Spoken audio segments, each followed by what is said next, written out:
Olá, irmãos, a paz do Senhor, tudo bem com vocês? Quem fala aqui é o irmão Anderson Medeiros do canal Tabernáculo Sagrado. Estamos aqui com mais um estudo do canal, irmãos, e vamos falar nesse estudo sobre as duas testemunhas, que são os dois ungidos, duas oliveiras e o candelabro. E aqui nesse slide, irmãos, temos aqui o texto base que se encontra lá em Apocalipse capítulo 11, versículo 3 e 4, e diz assim: Darei poder às minhas duas testemunhas, e elas profetizarão durante 1260 dias, vestidas de pano de saco.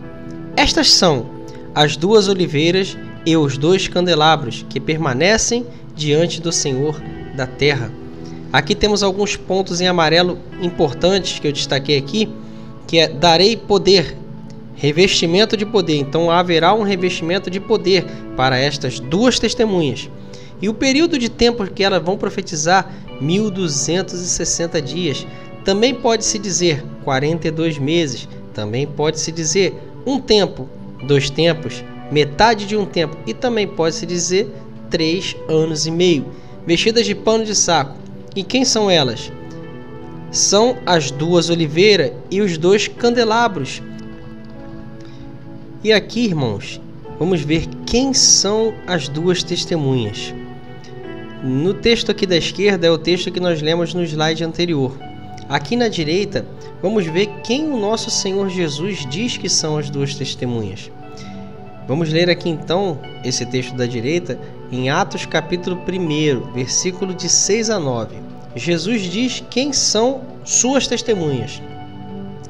Então os que estavam reunidos lhe perguntaram: Senhor, será este o tempo em que restaurares o reino a Israel? Aqui é muito interessante essa pergunta. Eles fazem quando Jesus está subindo numa nuvem para se encontrar com o Pai. E é muito importante também que os irmãos conheçam sobre as duas casas, o porquê que eles estão fazendo essa pergunta. Tem a ver com as duas casas de Israel. O reino de Israel, o reino do norte, havia sido destruído e as 10 tribos se espalhado e só sobrou Judá. Então eles estavam perguntando sobre a restauração disso, de Israel e Judá, e olha o que o Senhor respondeu. Respondeu-lhes então, não vos compete conhecer tempos ou épocas que o Pai reservou pela sua exclusiva autoridade. Olha que interessante agora, irmãos.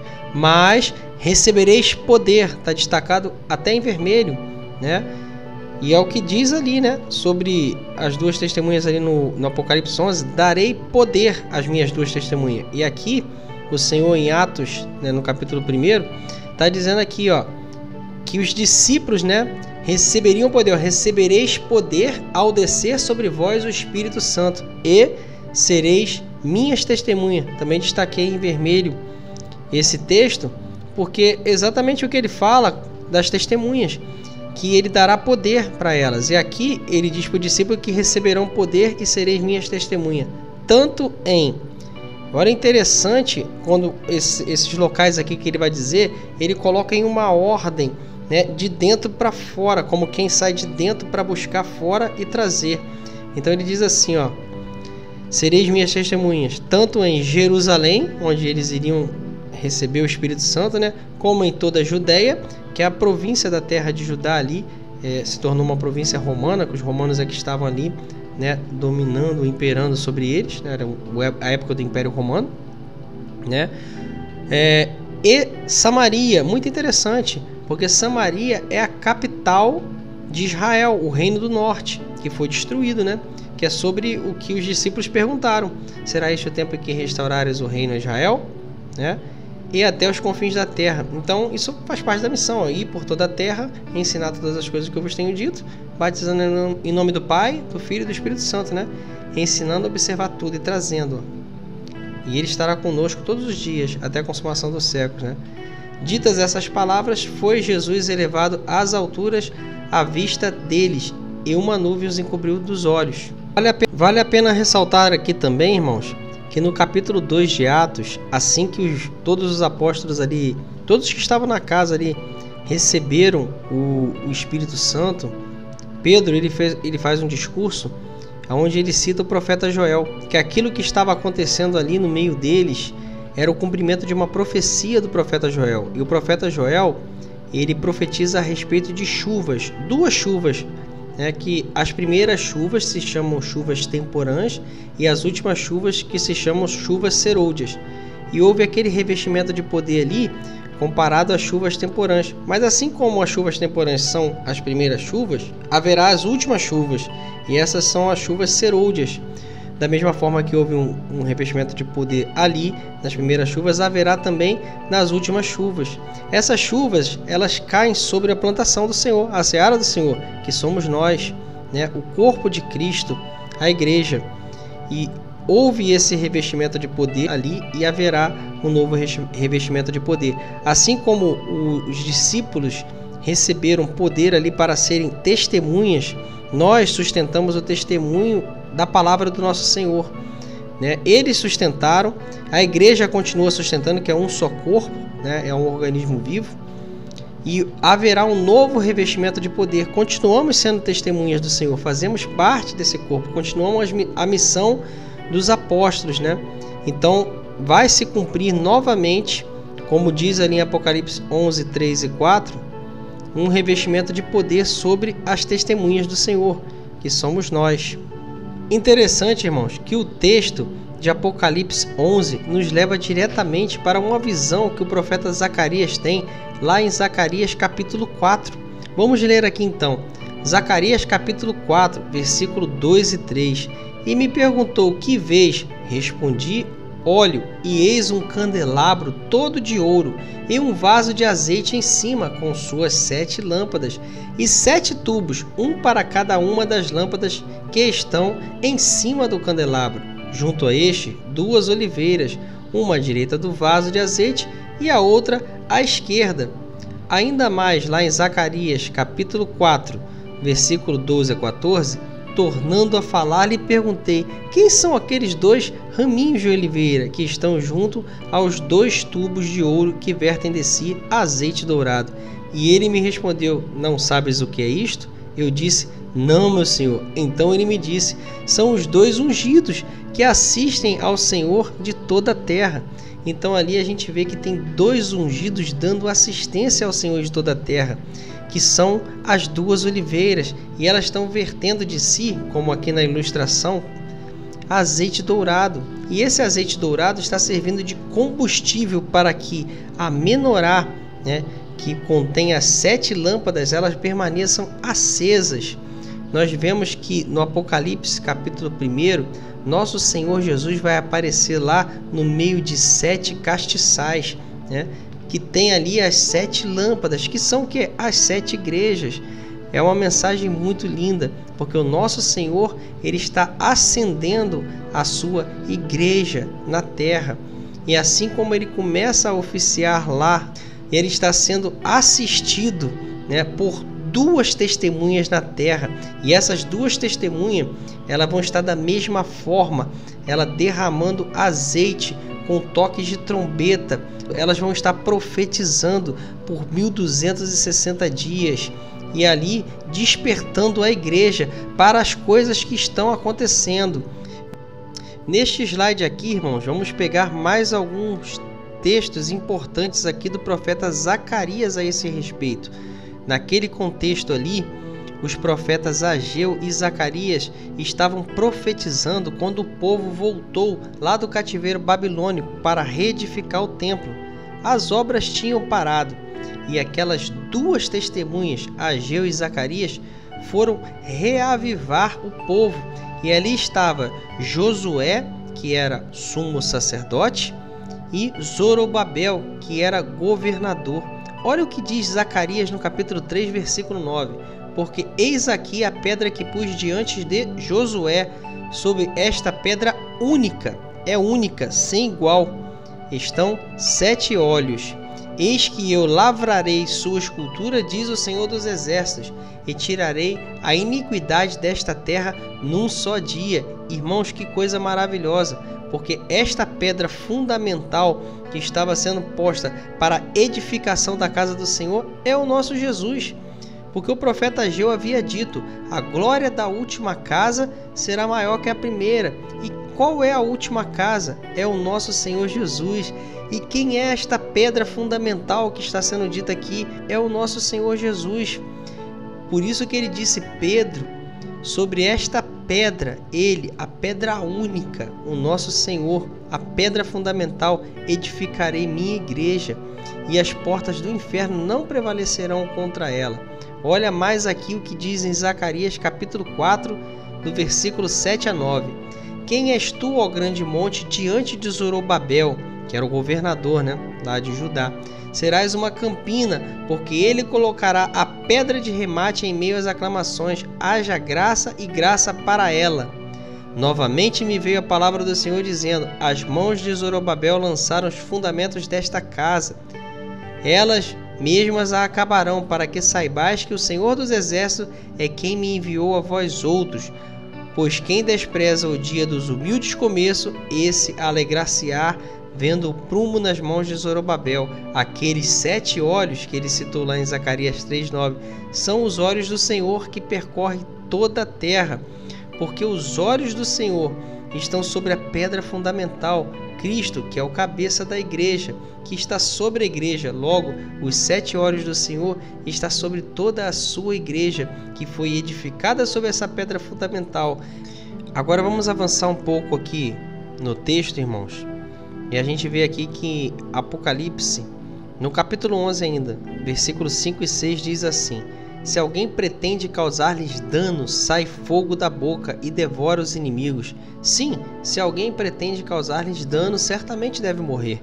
Elas têm autoridade para fechar o céu, para que não chova durante os dias em que profetizarem. Tem autoridade também sobre as águas, para convertê-las em sangue, bem como para ferir a terra com toda sorte de flagelos, tantas vezes quantas quiserem. Eu destaquei aqui, irmãos, alguns trechos. Sai fogo da boca. Não que vá sair fogo da boca literalmente delas, mas que as palavras que elas profetizarem, que são as palavras do Senhor, como lá em Ezequiel, por exemplo, eu coloquei aqui Ezequiel 20, do 45 ao 47, que Deus diz para Ezequiel que as palavras que ele proferir serão como fogo que vai devorar seus inimigos. É a palavra do nosso Deus. E elas vão estar dizendo isso a todas as nações.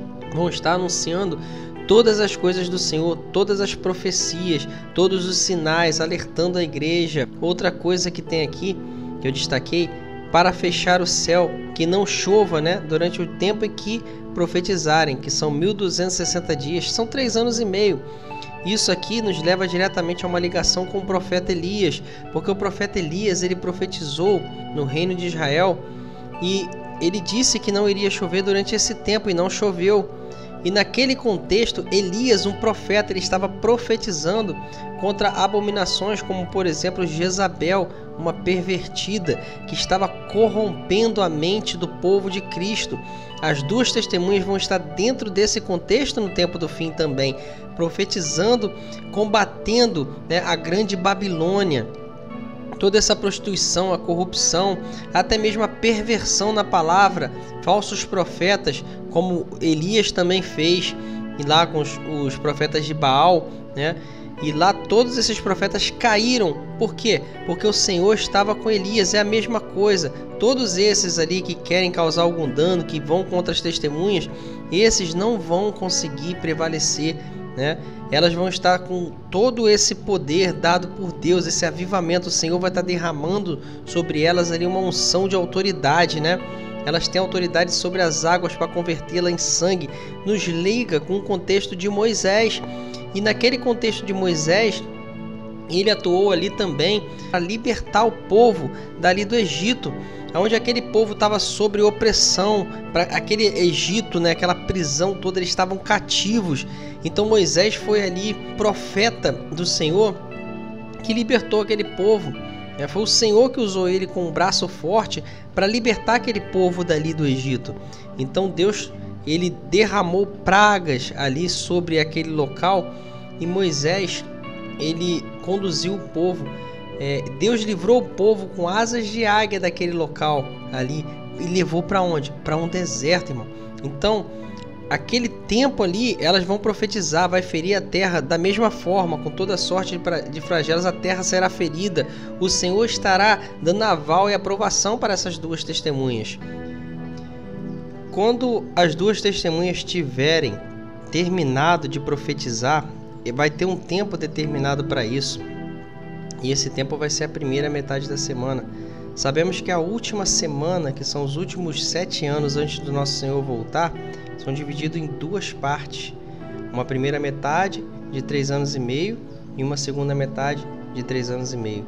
Quando essas duas testemunhas terminarem de profetizar na primeira metade, então, ali na metade da semana, é justamente quando o chifre pequeno, né, de Daniel, o anticristo, o homem da iniquidade, o homem do pecado, o homem vil, as escrituras citam de diversas formas o anticristo. Ele vai se levantar e ele vai se voltar contra essas testemunhas e contra o povo de Deus, né? E é exatamente esse período que a gente lê aqui, Apocalipse 11, de 7 a 9. Quando tiverem então concluído o testemunho que devem dar, a besta que surge do abismo pelejará contra elas e as vencerá e matará, e o seu cadáver ficará estirado na praça da grande cidade, que espiritualmente se chama Sodoma e Egito, onde também o Senhor foi crucificado. Está falando de Jerusalém. Então muitos dentre os povos, tribos, línguas e nações contemplarão o cadáver das testemunhas por 3 dias e meio, que são 3 anos e meio, porque a semana profética ela é semana de anos, aonde uma semana de 7 dias são 7 anos. Cada dia equivale a um ano. Então 3 dias e meio são 3 anos e meio. E não lhe permite que estes cadáveres sejam sepultados. Nesse mesmo período, vocês lembram que foi exatamente como Moisés, no contexto de Moisés também, de libertação, devido à voz dessas testemunhas, o povo vai ser direcionado e guiado para um deserto. Mas essas testemunhas serão mortas. Muitos darão a sua vida por sustentar o testemunho da palavra do Senhor. É como a gente vê no 5º selo do Apocalipse. As almas dos mortos decapitados por sustentar o testemunho do nosso Senhor Jesus. Aqui em Apocalipse capítulo 11, versículo 10 e 12, diz assim: os que habitam sobre a terra se alegram por causa deles, realizarão festa e enviarão presente uns aos outros, porquanto esses 2 profetas atormentaram os que moraram sobre a terra. Mas depois de 3 dias e meio, um espírito de vida vindo da parte de Deus neles penetrou, e eles se ergueram sobre os pés. Essa é a volta de Cristo. Porque depois de 3 dias e meio se completa os 7 anos, e no final disso tudo volta o Senhor, e aqueles que ouviram sobreveio grande medo. E as 2 testemunhas ouviram grande voz vinda do céu, dizendo-lhes: subam para cá. E subiram em uma nuvem, e os seus inimigos as contemplaram. Esse é o mesmo evento que o apóstolo Paulo descreve em 1 Tessalonicenses capítulo 4, do 15 ao 17, aonde que os mortos ressuscitam primeiro, né? Depois os vivos, os que ficarem, aquele povo que foi guardado pelo Senhor durante todos esses últimos 3 anos e meio da grande tribulação, a igreja do Senhor que foi sustentada no deserto pelos 3 anos e meio, que são esse tempo que as 2 testemunhas ficaram com seus cadáveres estirados. Esses, os vivos, vão ter o corpo transformado, e os mortos, as testemunhas morreram. Houveram muitas mortes. Esses, os que morreram tanto nesse período de grande tribulação, de perseguição, quanto todos os que morreram antes, durante toda a história da humanidade, que guardaram a palavra do nosso Deus, todos esses vão ressuscitar na volta do nosso Senhor Jesus. Ainda mais em Apocalipse 11, 13 e 15, diz assim: naquela hora houve grande terremoto e ruiu a 10ª parte da cidade, e morreram nesse terremoto 7.000 pessoas, ao passo de que as outras ficaram sobremodo aterrorizadas e deram glória ao Deus do céu. Passou o 2º ai, eis que sem demora vem o 3º ai. O 7º anjo tocou a trombeta, e houve no céu grandes vozes dizendo: o reino do mundo se tornou de nosso Senhor e do seu Cristo. Ele reinará pelo século dos séculos. Amém. Então, na volta de Cristo, irmãos, ele ressuscita os mortos, os fiéis que morreram, né, durante todo o período da história da humanidade, que guardaram a palavra do Senhor, e os vivos que ficaram, que guardaram, que permaneceram fiéis até o fim. Esses são glorificados, eles são levados ao encontro do nosso Senhor nos ares, e quando o nosso Senhor vem, ele coloca abaixo todo esse império do anticristo, todo esse império maligno, assim como podemos ver em Daniel 7, do 20 ao 27. Eu gostaria de agradecer a todos os irmãos. Muito obrigado por permanecerem aqui, por assistirem esse estudo. Deixem seus comentários, irmãos, são muito importantes. Em breve vamos fazer mais estudos. Estamos fazendo lives com os irmãos de outros canais também. Se esse vídeo te edificou, curta, compartilhe, tá? E se não é inscrito no canal, se inscrevam. Que Deus permaneça com todos, esteja com todos sempre, e todos nós também, buscando cada vez mais a face do Senhor. E que Deus abençoe a todos e suas famílias em nome de Jesus. Amém?